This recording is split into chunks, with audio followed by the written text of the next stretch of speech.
Howdy folks, this is just a quick video to tell you that there's not going to be a video this week because I got COVID.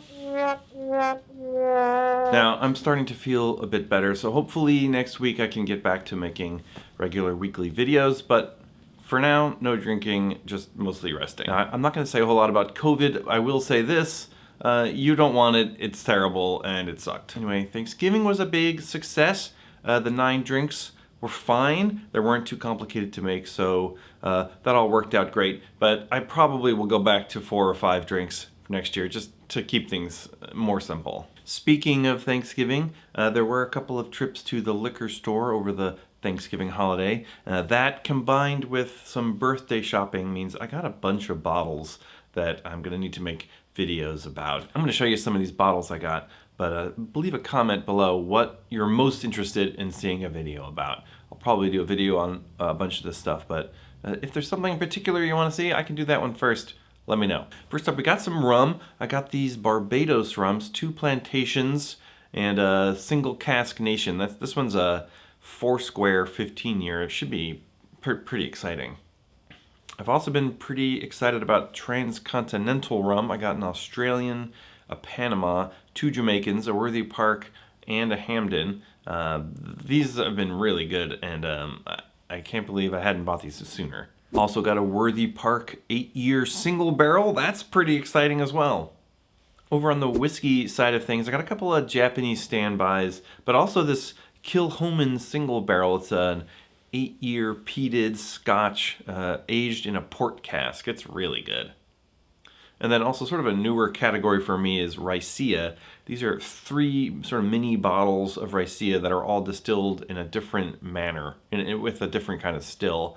I'm going to do a video about this one for sure because Ricea is new to me and I like to learn new things. Yeah, so leave a comment below which of those is most interesting to you. Now, I also want to talk to you about some books that I got recently that are pretty exciting. Actually, might make good Christmas gifts for the booze lover in your life. First one's called Doctors and Distillers. It's by Camper English.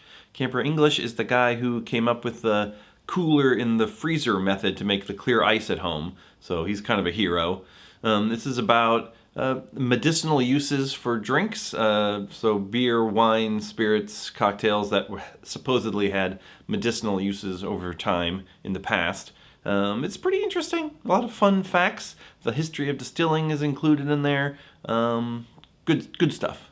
Now, this next one I want to tell you about is called Raising the Bar. It's by Brett Adams and Jacob Greer. Now, these are guys who I have worked with. Brett is currently sort of one of my bosses at work. It's a really good book. It's focused on home bartenders, new home bartenders, really. It goes sort of bottle by bottle of what you should buy next and the drinks you can make now that you've got this new bottle. So it starts with bourbon. With bourbon, you can make an old-fashioned. Then you get some gin and you can make some sours. Then you get vermouth, and with the vermouth you can now make Manhattans and martinis because you have gin and bourbon also. And it sort of builds up your home bar like that. Great for like somebody who's just getting into home bartending. Would make a great gift. Speaking of gifts, this book was a gift. It's from the bar Cure in New Orleans. It's written by Neil Bodenheimer, who owned Cure. It's got lots of classics and some takes on classics. So the bar focused on doing riffs on classics, and that's what this thing is filled with. I'm looking forward to finding some drinks to make out of this. Now, finally, I got this absolute unit of a book.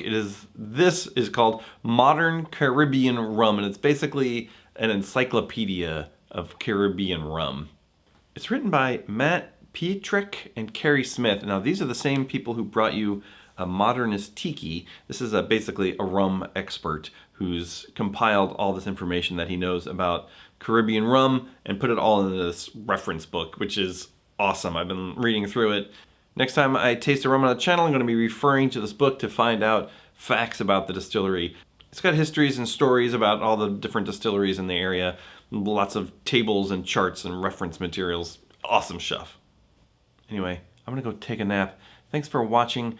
Come back next week. I'll have a new video with a cocktail for you then. In the meantime, thanks for watching.